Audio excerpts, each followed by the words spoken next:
పశ్చిమ గోదావరి జిల్లా పాలకుల నియోజకవర్గంలోని విద్యార్థులకు ఉచితంగా సైకిళ్లను అందించారు మంత్రి నిర్మల రామనాయుడు. 8వ విడత శ్రీ లలిత రైస్ ఇండస్ట్రీస్ వారి సిఎస్ఆర్ నిధులతో 109 సైకిళ్లను పంపిణీ చేశారు మంత్రి. విద్యా వ్యవస్థలో మంత్రి లోకేష్ విప్లవాత్మక మార్పులతో మంచి ఫలితాలు వచ్చాయని చెప్పారు. 10వ తరగతిలో 100 రోజుల యాక్షన్ ప్లాన్ అమలుతో కూడా ప్రైవేట్ పాఠశాలకు ధీటుగా ప్రభుత్వ పాఠశాలల్లో ఉత్తమ ఫలితాలు వచ్చాయంటూ కూడా తెలియజేశారు. విద్యార్థులను పైనింగ్ స్టార్స్ అలాగే రైజింగ్ స్టార్స్గా విభజించి ప్రత్యేక బోధనతో ఉత్తీర్ణత శాతం పెరిగే విధంగా కూడా కృషి చేసిన ఉపాధ్యాయులను కూడా అభినందించారు మంత్రి. తల్లికి వందనం ద్వారా 67,27,000 మంది విద్యార్థులకు చదువుకు ఆర్థిక భరోసా కల్పిస్తున్నామని చెప్పారు మంత్రి రామనాయుడు.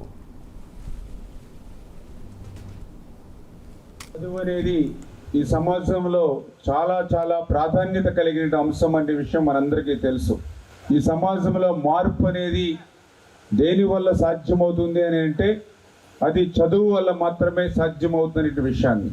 ఒక గుమస్తా కొడుకు కలెక్టర్ కావాలన్నా, ఒక 4 ఏళ్లలో పనిచేసే ఆమె కూతురు ఒక మంచి సాఫ్ట్వేర్ ఇంజనీర్ కావాలన్నా, ఆ కుటుంబం స్థితిగతులు మొత్తం మార్పు రావాలన్నా అది ఒక్క చదువు ద్వారా మాత్రమే సాధ్యమవుతుంది ఈ ప్రపంచంలో. అటువంటి చదువు అనేది డబ్బులు లేవు అనేటువంటి ఆటంకం ద్వారా ఆగకూడదు అనేటువంటి ఆలోచనతోటి, ఆ ఆలోచనలో భాగంగానే నేను స్కూల్స్కి వెళ్తూ ఉన్నప్పుడు చాలామంది పిల్లలు మా దగ్గరికి వచ్చినప్పుడు, సార్ మీరు ఎన్నో చేస్తూ ఉన్నారు, మాకు ఒక సైకిల్ ఇప్పించండి అని ఒక అబ్బాయి అడగడం. సార్ నేను ఇంట్లో సైకిల్ కొనుక్కోవాలంటే మరి ఒకరోజు భోజనం మానేసి నా తండ్రి మీద ఫైట్ చేసి సైకిల్ కొనిపించుకున్నాను.